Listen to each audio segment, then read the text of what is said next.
आज प्रतापगढ़ की धरती पर ट्राइबल एम्प्लॉयज फेडरेशन के प्रदेश सम्मेलन में पधारे मेरे विद्वान साथी भाइयों और एक मैडम को छोड़ करके सभी बहनों, आप सबका हार्दिक अभिनंदन, स्वागत।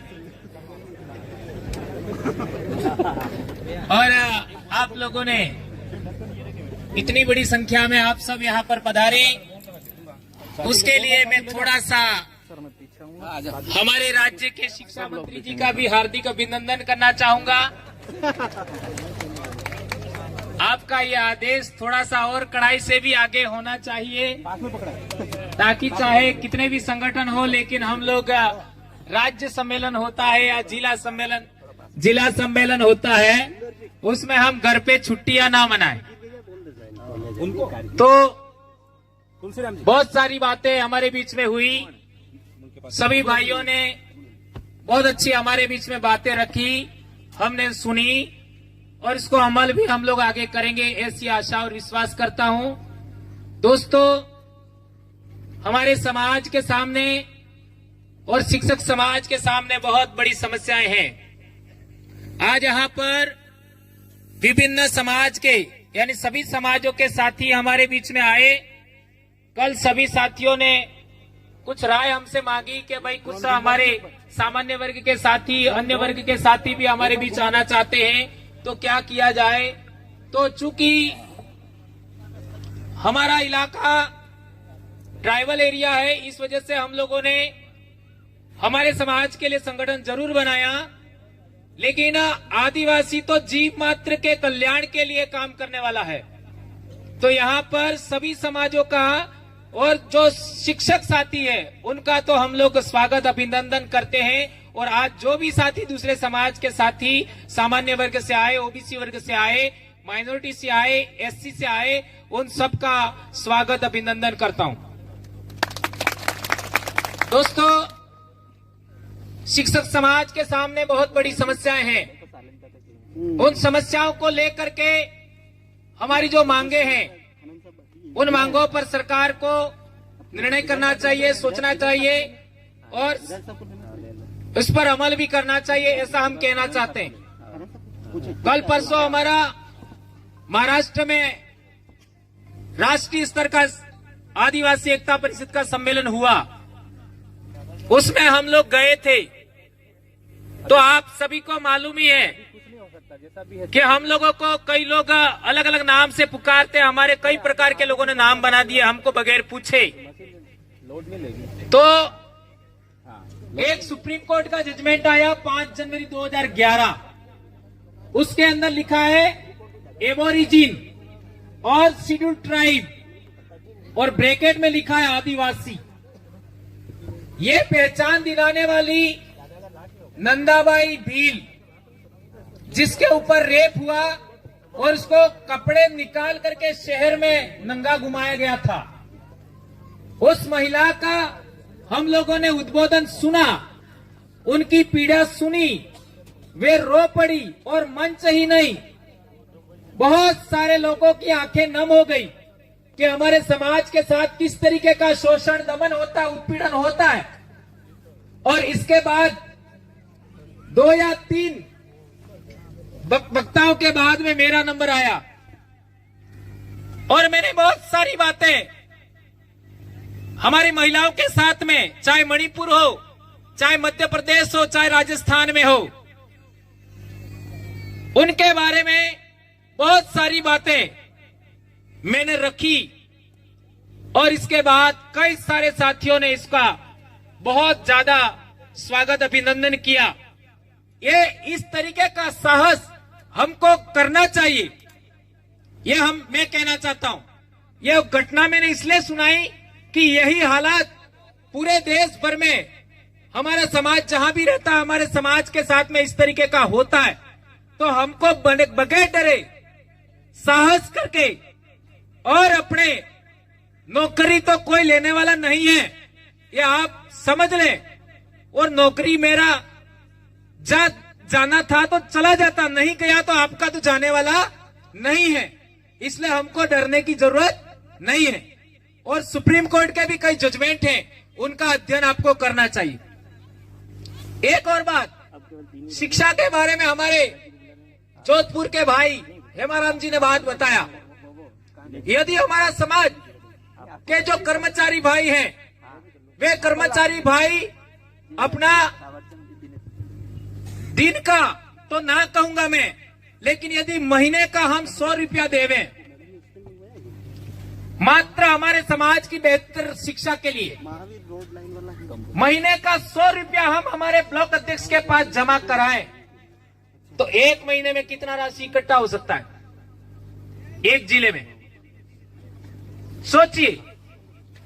हमको ऐसा सोचना चाहिए कि हम हमारे समाज की बेहतर एजुकेशन के लिए, कोचिंग संस्थान के लिए, एक बढ़िया स्कूल बनाने के लिए जिला लेवल पर, ब्लॉक लेवल पर कोचिंग संस्थान जैसा हमारे सीबीओ साहब कह रहे थे, उस तरीके का करने के लिए हम लोगों को महीने में 100 रुपया हमारे समाज को, यानी संगठन को ब्लॉक अध्यक्ष के पास में जमा करना चाहिए ऑनलाइन। ऐसा मैं आप सबसे आग्रह करना चाहता हूं। क्या ऐसा हम कर सकते हैं?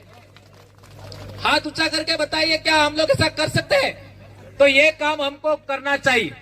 इससे क्या होगा कि हमारा जो राशि इकट्ठा होगा, उस राशि से हम हर एक ब्लॉक पर एक कोचिंग संस्थान खोलेंगे।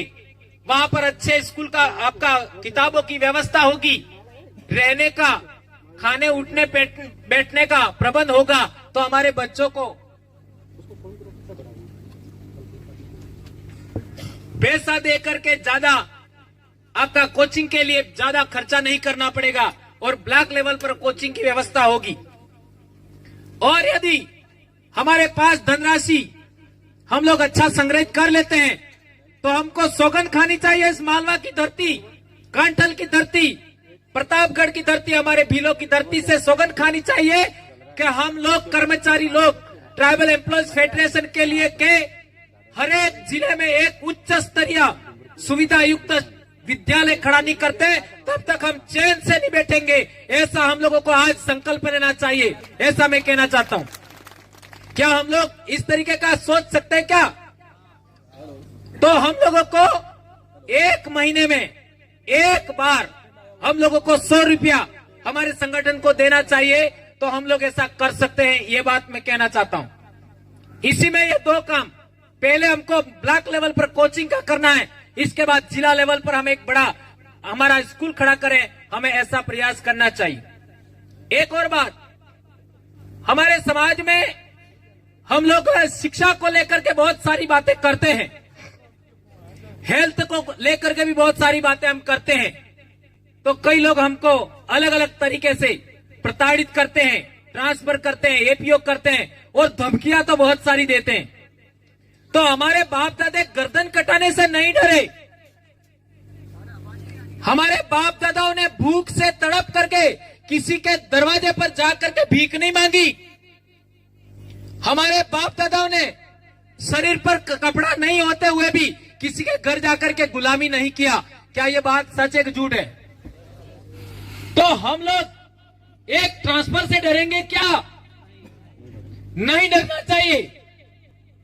हमें किसी के आगे झुकना नहीं चाहिए, किसी के आगे दबना नहीं चाहिए। हमारे 11 साथियों का एक साथ ट्रांसफर कराया था, 4 दिन में हम वापस उसी स्कूल में चले गए, पता है आपको? और उस समय हम तो 12 में आ रहे थे और हमारे एक साथी का हम जहां से आ रहे थे वही ट्रांसफर हुआ था, लेकिन हमने किसी को जाने नहीं दिया। और ट्रांसफर से डरना नहीं है,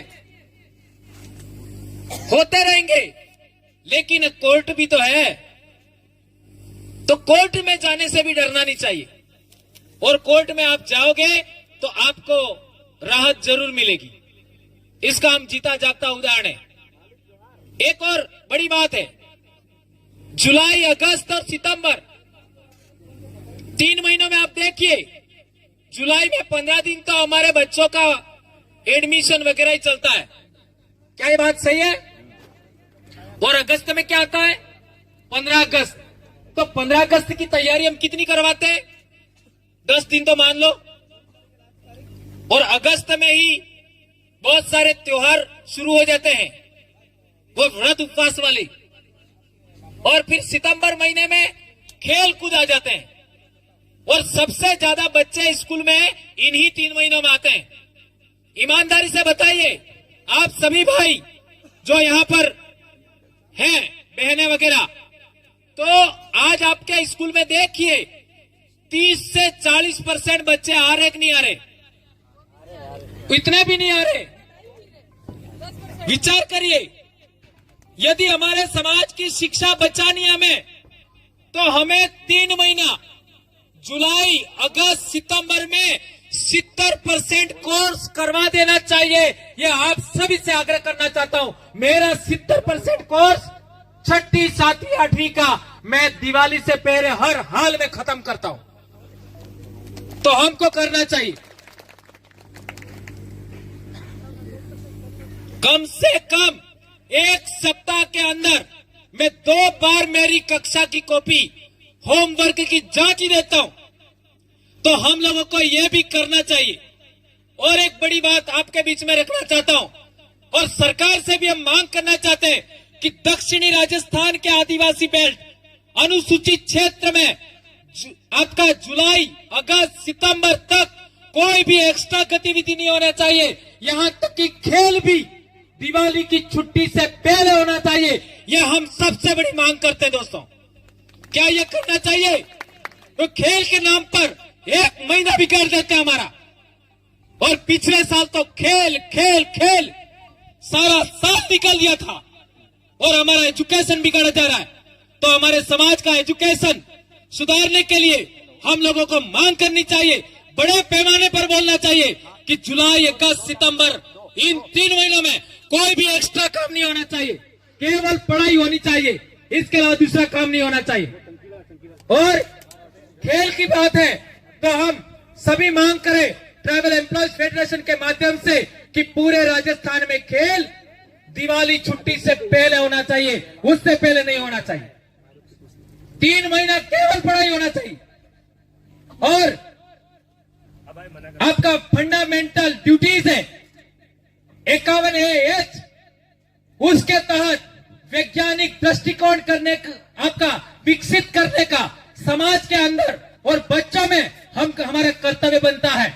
यदि शिक्षक राष्ट्र निर्माण कर सकता है, यदि शिक्षक देश का निर्माता हो सकता है, तो शिक्षक का दायित्व होना चाहिए कि हमारी न्यू जनरेशन, हमारे बच्चों में, हमारे स्कूल में पढ़ने वाले बच्चों में और हमारे समाज के अंदर वैज्ञानिक दृष्टिकोण हम विकसित करें। यदि हम शिक्षक हैं तो हमें तर्क करना चाहिए, तर्क से घबराना नहीं चाहिए, तर्क करने से हम वैज्ञानिक दृष्टिकोण विकसित करना चाहिए। और तर्क की कसौटी पर जो बात ठहरती नहीं है, प्रमाणित नहीं होती है, साबित नहीं होती है, उसको हमें नहीं मानना चाहिए। ये मैं बात आप सबके सामने आग्रह करता हूं। दोस्तों, जहां तक हमारी शिक्षा की बात है, स्वास्थ्य की बात है, हम लोग अभी आज ही हमने ऑर्डर दिया है। आज आपके इलाके के अंदर मसाले देखिए, मिर्ची आएगी, उसमें भी केमिकल आना शुरू हो गया है, हल्दी में केमिकल आ रहा है, चावल प्लास्टिक के आते हैं जानते हैं, लेकिन अभी पिछले दिनों अखबार में आया था कि आलू भी नकली आ रहा है। हमने फैसला लिया है कि हमारे लोगों को बीमारी से मुक्त रखने के लिए, निरोग रखने के लिए हम मिलेट्स गांव गांव पहुंचाएंगे। और मिलेट्स गांव गांव पहुंचाने के लिए आपको जो कर्मचारी साथी है, उनको रविवार का दिन समाज को देना है। क्या आप ऐसा कर सकते हैं? रविवार का दिन समाज को देना है। हम तो कई सालों से समाज को दे रहे हैं, तो रविवार का दिन हम समाज को देंगे। ये जिम्मेदारी समाज तक मिलेट्स पहुंचाने का, मसाले पहुंचाने का। आज हमने अराकू कॉफी जो 100 रुपये में 100 ग्राम वहां मिलती है, और जयपुर में 1 कप अराकू कॉफी 150 रुपये में बिकती है, वो भी अभी यहां आने वाली है। और हमारे पास काली मिर्च तेल वगैरह आता है, तो जो आदिवासी लोग काली मिर्च उगाते हैं, कॉफी उगाते हैं, मिलेट्स उगाते हैं, राजमा उगाते हैं, हल्दी उगाते हैं, वो 100% ऑर्गेनिक हम लोग मंगवा रहे हैं। और मध्य प्रदेश के अंदर आपका अमरकंटक के आसपास बहुत बड़े पैमाने पर मिलेट्स उगाया जाता है, रागी वगैरह। गुजरात में भी है, वो भी हम लोग यहाँ मंगवाने वाले हैं। और पूरे देश भर में सबसे बेस्ट हल्दी कंधमाल जिले में उड़ीसा में पकती है, जो पूरे देश में फेमस है, वो भी हम लोग मंगवाने का कोशिश कर रहे हैं। ये क्यों मंगवा रहे हैं कि आप लोगों को लगा होगा कि आज हमारे बाप दादे, जो हमारे माँ बाप हैं, वो आज भी खेती कर रहे हैं और हम तो हल चलाने लायक नहीं रहे। सही कह रहा हूं, गलत कह रहा हूं? मेरी माँ आज भी खेत में काम करती है और मेरे वाइफ कह रही है कि मेरे को तो यहां दर्द होता है, यहां दर्द होता है। मेरा बाप आज भी हल चला रहा है और मैं हल चलाने काबिल नहीं रहा। एक कितना गंभीर ये उदाहरण दिया मैंने, ये आप सबका समस्या है, लेकिन मैं किसका दूसरे का उदाहरण बुरा लगे इसलिए मेरा उदाहरण दे दिया। तो मेरे कहने का मतलब है ये क्यों हुआ? हमारी श्रम शक्ति घटी, हमारा खान पान बिगड़ा, इससे हम सभी रोगग्रस्त हो गए हैं और हमारी जनरेशन आने वाली खतरे में है। इसलिए हम लोग चाहते हैं कि हम लोग मिलेट्स का उपयोग करें। आज मैंने मिलेट्स मंगवाया था गूगल आपका अमेज़न पर 200 रुपये किलो। कोदरा आया 200 रुपये किलो, और साला कोदरा तो अपन बहुत बड़े पैमाने पर उगाते थे, तो हमें उसकी ओर भी बढ़ना पड़ेगा। ये बात हम लोग कहना चाहते हैं हेल्थ के लिए। और जैव विविधता की बात आती है तो हम लोगों को साल भर में एक बार हम लोगों को वृक्षारोपण करना है। आज पूरी दुनिया के अंदर बहुत सारे ऐसे आदिवासी लोग हैं दुनिया में जो एक पेड़ काटते हैं तो 2 पेड़ लगाते हैं। ऐसे भी दुनिया में आदिवासी है और सभी दुनिया में सबसे ज्यादा आदिवासी समाज भारत में रहता है। तो हमको साल भर में हम लोगों को एक इंसान को एक पेड़ जरूर लगाना चाहिए। इसके लिए हम लोग चाहते हैं कि यदि हमारी वीसीसी मजबूत होती है, हमारी बीसीसी मजबूत होती है, डीसीसी मजबूत होती है और सबका मॉनिटरिंग करने वाली हमारी टीम मजबूत होती है, तो हम लोग आने वाले समय में यह भी प्रयास करेंगे कि हर एक पंचायत में कम से कम एक पहाड़ी सिलेक्ट करेंगे जिसमें उस पंचायत के सभी लोग एक साल में एक बार जरूर पौधा वहां लगाएं। यदि हम ऐसा प्रयास करते हैं तो हमारे इलाके में कई सारी पहाड़ियां हैं वो हरी भरी हो जाएंगी। ऐसा हमको प्रयास करना चाहिए। और एक बड़ी बात हमारे पढ़ाई से संबंधित है। हम लोग देखते हैं कि हमारे बच्चे जब 5वीं, 6ठी, 7वीं क्लास में होते हैं तो उनको जितना पढ़ाओ उतना कम होता है। इसका उदाहरण है हमारी बेटी सुशीला। आप सब जानते हो, इसी जिले की है, दरियावास से। उसका एक बॉलिंग एक्शन ने पूरे देश को हिला दिया। ऐसा हर एक बच्चा है, हर एक बच्चे में एबिलिटी है। और आदिवासी में तो कुदरत ने बहुत सारे ऐसे गुण दिए हैं, ऐसी विशेषता दी है। हम तो दौड़ के पहाड़ पर भी चढ़ सकते हैं, पेड़ों पर भी चढ़ सकते हैं, है ना, तैर भी सकते हैं और नंगे पांव चल भी सकते हैं। तो हमारे बहुत सारी एबिलिटी है। तो हमारी एबिलिटियों का विकास हो, उसके लिए विशेषकर एजुकेशन के लिए 5वीं, 6वीं, 7वीं ये 3 क्लास के बच्चे सबसे ज्यादा आप पढ़ाओ, जितना पढ़ाओगे उतना कम होगा। ये 3 क्लास, और आप इन 3 क्लास को एक बार आप इनको फ्री छोड़ दो, क्लास में जाओ ही मत। ऐसी धमाल मचाएंगे कि टेबल होगा तो टेबल भी 1-2 तो तोड़ देंगे। सही है गलत है? दरी पट्टियां तोड़ देंगे, आपस में मारा पीटी हो जाएगी। ये तय है, क्योंकि बच्चा 1 मिनट खाली नहीं रह सकता। 5वीं, 6ठी, 7वीं क्लास का बच्चा, और उनको जितना पढ़ाओगे वो आगे बढ़ जाएगा। इन 3 क्लास में आपने बच्चों को जोड़ बाकी गुणा भाग सिखा दिया, पाठ पढ़ना सिखा दिया, तो उस बच्चे को कभी रुकेगा नहीं, उसकी जिंदगी बन जाएगी। दोस्तों, तो हमें 3 क्लास के बच्चों को हमें हर हाल में अच्छा पाठ पढ़ना सिखाना है, जोड़ बाकी गुणा भाग सिखाना है। या आज यहाँ से आप सौगंध लेके जाइए, यहाँ आदिवासी के आप बेटे हैं, हम बहुजन समाज के बेटे हैं, बेटियां हैं, तो हमें ये सौगंध खा के यहां से उठना चाहिए। ऐसा मैं आपके बीच में बात रखना चाहता हूं दोस्तों।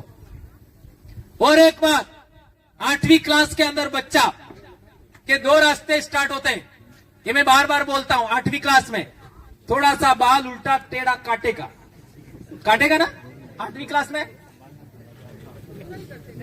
वो छपरी टाइप भी बना देगा, है ना। और छोटे छोटे पैंट, यहां से टाइट पैंट, पैरों में धागे, हाथों में धागे, और न जाने क्या क्या, है ना। और लड़कियां भी ऐसा ही करती है, नाखून रखती हैं, मेहंदी लगाती हैं। और मेरे स्कूल में ऐसा भी हुआ कि लड़कियां 2-2 हाथों में मेहंदी लगा के आती थी। तो मैंने बोला, बेटा हमारे समाज का ऐसा रिवाज नहीं है कि कुंवारी बच्ची है वो 2 हाथों में मेहंदी लगाए। तो बच्चियों ने बात मान ली। आज की तारीख में ऐसा कुछ नहीं। मेरे स्कूल के अंदर किसी भी बच्ची का नाखून बड़ा नहीं मिलेगा। मेरे स्कूल में आके आप चेक कर सकते हो, नहीं मिलेगा, क्योंकि मैं चेकअप करता हूं। हमारे पीटीआई साहब को भी कह दिया है, कम से कम इस बात पर हम लोगों को, बच्चों को अवेयर करना चाहिए। हम लोग बोलते हैं तो नहीं है। तो मैं उदाहरण दे रहा था, इधर बात आगे बढ़ गई। लेकिन 8वीं क्लास में बच्चा इस तरीके की एक्टिविटीज थोड़ा अलग टाइप की करता है। उस समय बच्चे को यदि आपने पाठ पढ़ना सिखा दिया पहले 7वीं तक, और जोड़ बाकी गुणा भाग सिखा लिया, अंग्रेजी में पाठ पढ़ना सिखा दिया, तो वो बच्चा पढ़ाई की ओर मुड़ेगा। यह आपका भी बच्चा हो सकता है, और आप जिस स्कूल में बच्चों को पढ़ाते हैं वो बच्चा भी हो सकता है। जिस बच्चे को जोड़ बाकी गुणा भाग आ गया 7वीं तक, पाठ पढ़ना आ गया, अंग्रेजी का पाठ पढ़ना आ गया, वो बच्चा 8वीं के बाद पढ़ाई की ओर जाएगा। और जिस बच्चे को पाठ पढ़ना नहीं आता है, जोड़ बाकी गुणा भाग नहीं आता है, वो जिन बच्चों को पाठ पढ़ना आता है, जिन बच्चों को जोड़ बाकी गुणा भाग आता है, जिन बच्चों को टीचर अच्छा समझते हैं, उनके सामने जो बच्चों को पाठ पढ़ना नहीं आता है, वो शर्म महसूस करते हैं, अपने आप को गिल्टी महसूस करते हैं, अपना अपमान महसूस करते हैं। क्या ये बात सही है, गलत है? और फिर वो बच्चे क्या करते हैं कि 1 दिन आने के बाद 2 दिन नहीं आना, और स्कूल घर से तो निकलेंगे लेकिन स्कूल नहीं पहुंचेंगे, इधर उधर भागना, और फिर छोटी मोटी उल्टी सीधी एक्टिविटी में जाना, नशे की ओर प्रवृत्त हो जाना। क्योंकि बच्चे को क्या लगता है कि यार अणासुरांते अवड़े ने मन ही नहीं आवड़तु है तो मारे हूं कामे जाऊं, मेरा इज्जत जाएगा, मन कहीं आवड़तु उसने हूं करूं। तो बच्चे के दिमाग में ऐसा हो जाता है, और बच्चा है उसकी एक्टिविटीज बदल जाती है। और आप लोगों ने देखा होगा, हर एक स्कूल के अंदर 8वीं क्लास में 2 से 3 बच्चे स्कूल छोड़ते हैं। क्या ये बात राइट है? हर एक स्कूल में। और 9वीं क्लास में 7 से 8 बच्चे छोड़ते हैं, और 10वीं क्लास में 8 से 10 बच्चे हर एक क्लास के अंदर बच्चे छोड़ देते हैं। और यदि 10वीं पास हो गई, इसके बाद बच्चा स्कूल नहीं छोड़ता है। तो 8वीं, 9वीं, 10वीं क्लास के बच्चों को आपको स्कूल नहीं छोड़वाना है, या फिर हमारा बच्चा स्कूल से बाहर ना हो, ड्रॉप आउट ना हो, उस बच्चे की जिंदगी ना बिगड़े, इसके लिए हमको 5वीं, 6वीं, 7वीं क्लास में मेहनत करना है। यह आपके सामने मैं बड़ी बात आपके सामने रखता हूं, और ये आप सब जानते हैं दोस्तों। एक और बड़ी बात, यदि हमने बच्चों को, ये दूसरी एक्टिविटीज होती है जो समाज के अंदर, क्योंकि हमारे समाज में क्या होता है, माँ बाप गलत एक्टिविटीज में शामिल है तो बच्चे भी शामिल हो जाते हैं। तो इस तरीके की जैसे व्रत उपवास वाली बातें आती है, उनमें यदि बच्चे प्रवृत्त हो जाते हैं तो इसका भी बहुत बड़ा इफेक्ट पड़ता है कि बच्चा उन मामलों में उलझ जाता है और अपनी पढ़ाई से वंचित नहीं हो जाता है। तो जितना बेहतर हो सके उतना समझाएं। मेरे घर में आप सब जानते हो कि मैं इस तरीके की बातें बच्चों की उपस्थिति में रोज बोलता हूं। तो मेरे घर में या मेरे परिवार में कोई भी व्रत उपवास नहीं है। मेरे देखा देखी मेरी साड़ियां वो आदमी की उम्र बढ़ाने वाला करती थी, उन्होंने वो भी बंद कर दिया। हाँ, और अब तो हमारे पूरी गली में ही बंद हो गया, हमारी कॉलोनी में धीरे धीरे कंट्रोल हो रहा है। और आज हमारी गली की, हमारी कॉलोनी की बहुत मैडम आई है, आगे जाकर के पूरा क्लीन स्वीप करेगी, ऐसा मैं मानता हूं।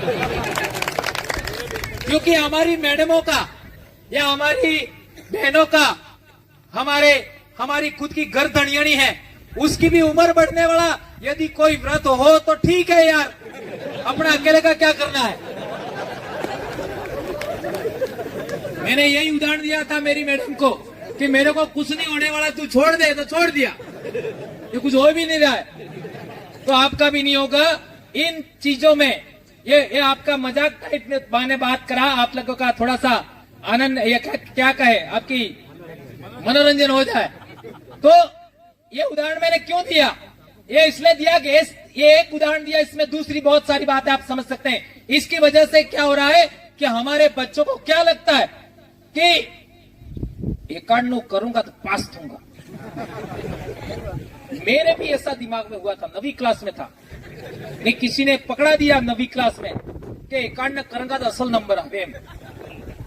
अब ये उस समय इतना अकल तो था नहीं, अब ये शुरू कर दिया। अब शुरू कर दिया तो चलो, वो कैसे भी किसी ने बता दिया, शुरू कर दिया, इट्स ओके। लेकिन आगे बढ़ते हुए हमको ये बात समझ में आई कि पढ़ने से ही, समय देने से ही, रुचि से ही और आसपास के एनवायरमेंट से प्रभावित हुए बगैर आप एक जगह बैठ करके एकाग्रता से पढ़ाई करोगे तो ही सफल हो सकते हो। ये बात आज साबित हो गई है दोस्तों, ये बात ध्यान रखनी होगी। किसी भी इस तरीके की एक्टिविटी से नंबर नहीं आते हैं, पास नहीं होते, तो ये हमारा दिमाग चेंज करने के लिए लोगों ने ऐसा बोला। हम पढ़ाई की ओर हमारा ध्यान नहीं लगाए, किताबों की ओर हमारा ध्यान नहीं लगाए, हमारी रुचि बदल जाए, हमारी एकाग्रता भंग हो, इसके लिए लोगों ने ऐसा हमको पाठ पढ़ाया। उससे हमको उबरना चाहिए और हमारे बच्चों को बार बार बताना चाहिए कि हमें पढ़ना है।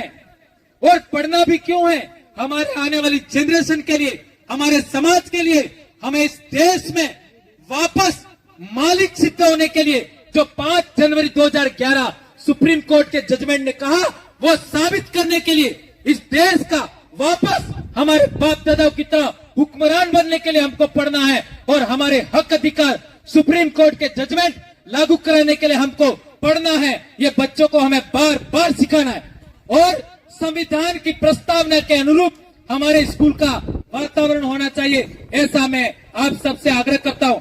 और दोस्तों, कम से कम हमारे बच्चों को 3, 4, 5 पीढ़ी के माँ बाप का भी नाम याद होना चाहिए। आज मैंने 2011 में जनगणना किया तो एक महिला, हमारे सुराता का एक फड़ा है, वहां मैं जनगणना करने गया तो उसको मैंने उसकी माँ का नाम पूछा तो उसने कह दिया कि माँ का नाम नहीं पता। मेरे को तो गुस्सा आ गया, मैं तो वैसे ऐसी बात देखते ही मेरे को तो पारा हाई हो जाता है। अभी तो काफी सुधर गया। अब आपको बताओ, बहुत मैंने डांटा, ऐसा कैसे हो सकता है, माँ का नाम पता नहीं। ये सच्ची घटना है दोस्तों। तो उसने तर्क दिया कि मैं बचपन में छोटी थी तभी माँ मर गई। और आज बच्चों को भी आप ऐसे प्रश्न पूछोगे तो वो ऐसे तर्क देंगे, एक तो उदाहरण आ जाएगी। और माँ मर गई थी, क्या हुआ, माँ का नाम क्या था पता नहीं होना चाहिए। और आज अब अपने स्कूल में जाके पूछ लेना बच्चों को, तुम्हारी दादी का नाम क्या है, बच्चे बोलेंगे ही नहीं। और ममाई ने नाम पूछ ली तो खत्म खत्म। अरे भैया, तुम हिस्ट्री पढ़ा रहे हो, चंद्रमा की बातें सिखा रहे हो, सूर्य की बातें सिखा रहे हो, अमेरिका की बातें सिखा रहे हो, यहाँ 2 पीढ़ी जिसका डीएनए हमारे शरीर में आया है उनका नाम पता नहीं। ये बहुत गंभीर बात हो रही। तो कम से कम 7 पीढ़ी का, और हमारे घर के अंदर भी लिख के रखो, नहीं तो हमारा नाम भी गायब हो जाएगा।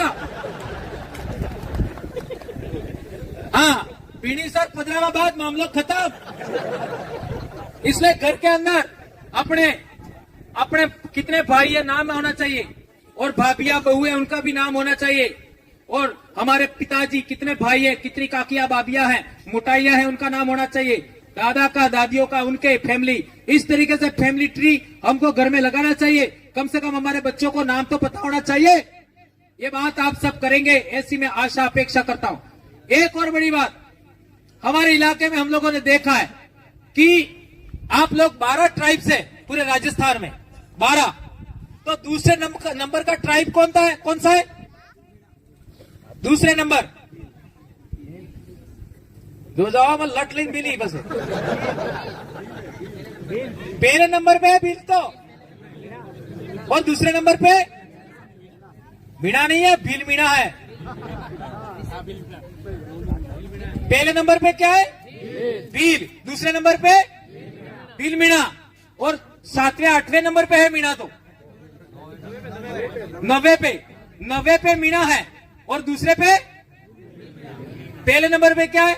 बिल। दूसरे नंबर पे बिल मीणा, और 90 नंबर पे मीणा। तो हमारे दक्षिणी राजस्थान के लोगों को बिल मीणा लिख देते तो भी थोड़ा कुछ बचाव होता। समझ में आया क्या कहना चाहता हूं मैं? अरे आपका नोटिफिकेशन के अंदर जनजाति की सूची के अंदर बिल मीणा है, तो यदि पाल सुराता लिखते हैं तो पाल शब्द आगे आना चाहिए था। पाल का महत्व है, पाल खडलई का नाम है तो पाल शब्द पहले आना चाहिए था। तो इधर हमारे प्रमाण पत्रों में, जमीन के रिकॉर्ड में बिल मीणा लिख देते तो भी दिक्कत नहीं थी। बिल ही गायब कर दिया। यह कितना बड़ा षड्यंत्र है, कितना बड़ा षड्यंत्र है। सोचिए, इसके बारे में जनजागरण करना होगा। और एक बड़ी बात, हमारी देश की मातृभाषा कौन सी है? मातृभाषा हिंदी, बराबर है। मातृभाषा देश की, राजभाषा जो भी हिंदी है ना, हिंदी। हाँ, राजभाषा हमारा हिंदी हो गया, तो मातृभाषा हमारा भीली हो गया।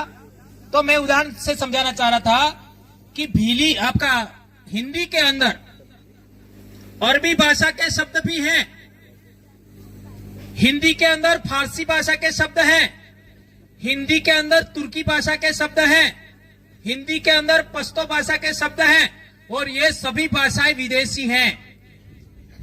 क्या बात सही है गलत है? सही है, सही है। अरबी के शब्द भी है, फारसी के भी है, तुर्की के भी है, पश्तो के भी है, और कई सारी भाषाएं हैं उनके शब्द भी हैं हिंदी के अंदर। और हम लोगों ने हमारे परिवार के अंदर, हमारे समाज के अंदर हम लोग भी हिंदी ही बोल रहे हैं, ठीक है? तो क्या होगा, क्या आने वाले समय के अंदर हिंदी बोलने वाले तो बहुत मिल जाएंगे, लेकिन बिली बोलने वाला कौन होगा? कौन होगा? हिंदी तो सब बोलते हैं, अंग्रेजी सब बोलते हैं, लेकिन भीलों के अलावा बिली कोई बोल सकता है क्या? एक छोटा सा उदाहरण देकर के मैं अपनी बात समाप्त करूंगा। मेरे को एपीओ करके निलंबित करके उदयपुर भेजा था 17 में। तो वहां से हम लोगों को 6 महीने बाद कोर्ट में जाने के बाद हमको झांकरी भेज दिया, हासपुर और सागवाड़ा के बॉर्डर पर। तो वहां हमारे एक शिक्षक साथी थे सवर्ण समाज से, बेचारे 1.5 महीना तक उन्होंने मेरे सवाल नहीं किया, लेकिन बड़ी साहस जुटा करके उन्होंने 1.5 महीने बाद मेरे से प्रश्न पूछा, यार भंवरजी તમે થોડોક આદિવાસી વાળો બીજો વાળો એમ કરો આના કરતે આપણે હતા એક જ તો એમ કરતા તો ઠીક રહેતું। मैंने कहा देखो તમે સવાલ ઉભો કરો કે ભાઈ ને કે લેવાને દેવા થઈ જાય, ના ના એવી વાત નહીં, તમે ખાઈ મો ખાઓ ને તમારે આપણે એક જ આપણે એક હરકાના આપણે મો બોલો તમે બોલો ને એમ, ऐसा उन्होंने बात बताई। मैंने कहा देखो अभी खाना खा रहे, खाना खा लो नहीं तो कहीं उल्टा हो जाएगा। तो ना ना फिर वो बेचारा क्योंकि चाहता था कि वो इसका वास्तविकता क्या है वो भी समझना चाहता था, तो साहस जुटा करके उसने बोल दिया। मैंने कहा कि दाल एम बोलो, तो उन्होंने बोला दार। रूपालो एम बोलो तो रूपारो, और एम बोलो तो एम के पेलो और एम। तो हमारे एक डोडियार करके मार साहब थे, उन्होंने कहा अरे परमार जी ये गलत बोल रहे, तमे ओळखो या और एम कहीं है ना, गोल एम को तो गौर एम कहेगा। तो फिर आपका मैंने कहा कि देखो ये डोडियार जी ने पकड़ लिया कि आपकी बोली अलग है, मेरी बोली अलग है, आपकी बोली वागड़ी है और मेरी बोली भीली है। समझ में आ गया? ये मैंने उदाहरण दिया तो बेचारा ढंग से खाना भी नहीं खा पाया। 2 दिन बाद कहे यार बवर जी कुछ तो गड़बड़ है। तो मैंने कहा कि आपकी नाक देख लो, आपकी कपाल देख लो, आपकी भौहें देख लो, वो भी हमसे मैच नहीं कर रही है। अब आप लोग तो मुझे महीने में 1 बार फोन करते हो, नहीं करते हो। 4 साल हो गया वहां से ट्रांसफर हुआ हूं, लेकिन 15 दिन में फोन जरूर आता है मेरे पास। और मेरे से बात नहीं करता तब तो वो व्यक्ति थोड़ा सा मायूस रहता है। तो मैं इसी उदाहरण से एक बात ये समझाना चाह रहा था कि हमारी भीली बोली का शब्दकोश हम लोगों को, सब भाइयों को मिल करके तैयार करना है। आज से सौगंध खा के जाइए दोस्तों। 1895 में एक अंग्रेज ने भीली बोली का शब्दकोश तैयार किया और व्याकरण तैयार किया। वो हमसे छुपा के रखा था, देश के हुक्मरानों ने वो भी हम लोगों ने निकाला है। और कम से कम 2500 शब्दों का शब्दकोश तो मैंने तैयार किया है। आप लोग भी तैयार करने में मदद रखिए। और अभी नई शिक्षा नीति के तहत अभी जो स्कूलों में 1 से 5 का पाठ्यक्रम पढ़ाने की बात हो रही है, हम सब मिल करके, भले गवर्नमेंट कुछ भी लागू करे, और हमारा इंक्लूडेड टेप के द्वारा जो आपका डिक्शनरी तैयार होगा वो हम सरकार को पकड़ाएंगे कि इसके आधार पर 1 से 5 तक हमारे बच्चों को पढ़ाया जाए, पाठ्यक्रम बनाया जाए। 2016 में हम बोलते थे तो लोग कहते थे कि युग तो अंग्रेजी का आ गया, नहीं बिली की ओर लेके जा रहे। आज वो लोग मुंह छुपा के घूम रहे कि इनकी मांग सरकार ने मान ली। अरे भैया, किसी समाज की सबसे बड़ी आइडेंटिटी ही बोली होती है, और भीली बोली के आधार पर ही भीली संस्कृति को समझ सकते हो। अरे तमे दवाखाना गोली नहीं खादी वे, इंजेक्शन नहीं खाधु वे, आपका बोतल नहीं चढ़ाया होगा, अना पहला तो तमार माथे डोरी भरजिया है हिनी लेमड़ानी आकड़जानी डोरी भरजिया है, अगरबत्तियां भरजिया है। ई कौनी बोली मतो बीली में तो तमारे बाप दादा तमार थकी तो पेला मोरे जाता जाए, ई हरती कनेक्ट थाएगा है। એટલે वर में 1 ફરો પેલો થોડા વાળું જરૂર કરજો, नहीं तो तमने कौन पानी पा है। हमारे बाप दादा ने एक रूढ़ी प्रथा है कि हमारे बाप दादा जी मरी गया, ये हमारे आसपास हवामान में रहे, और वर में 1 ફરો पानी पीवा आवे, वर में 1 ફરો खावारू आवे तो अड़ने भोग लगावजो सौदे ने दाड़े, ठीक है, नहीं तो आपने भुगचान रहा। એટલી વાત કહીને कड़क बातें मारी हमर जी, कुछ बातें उल्टी सीधी इधर उधर हो गई, लेकिन वो एजुकेशन के लिए थी और वो बहुत बातें जरूरी है मेरे भाइयों, क्योंकि इसका इम्प्लीमेंट हमने करके देख लिया और इसका सकारात्मक रिजल्ट आ रहा है। तो हम सब लोगों को मिलकर काम करना चाहिए। और आज से सौगंध खाइए, ये जितने भाई सुन रहे हैं, आज के बाद हम रविवार का समय हमारे समाज को देंगे, ठीक है। ये सौगंध खा के जाइए, और जितना हो सके, कोई जरूरी नहीं है कि हम जो काम करते हैं उस तरीके से आप लोग भी काम करें, जरूरी नहीं है, परिस्थितियां कुछ हो सकती हैं, लेकिन हम लोगों को जितना अच्छा हो सके हम लोगों को काम करना चाहिए। और हमारे अंदर मुख्यमंत्री जी ने, अरे आपका शिक्षा मंत्री जी ने एक आदेश भले मौखिक या लिखित जो भी डाला, तो हमारे अंदर थोड़ा डर निकल गया। तो आगे से इस तरीके का डर हमारे अंदर कहीं किसी कोने में छुपा भी है तो वो निकाल देना, और ऐसे डर नहीं निकले तो ऑपरेशन भी करवा सकते हो। आप सबने मेरे को सुना, धन्यवाद। जय जोहार, जय आदिवासी, जय बिल प्रदेश, जय भारत, जय संविधान। धन्यवाद दोस्तों।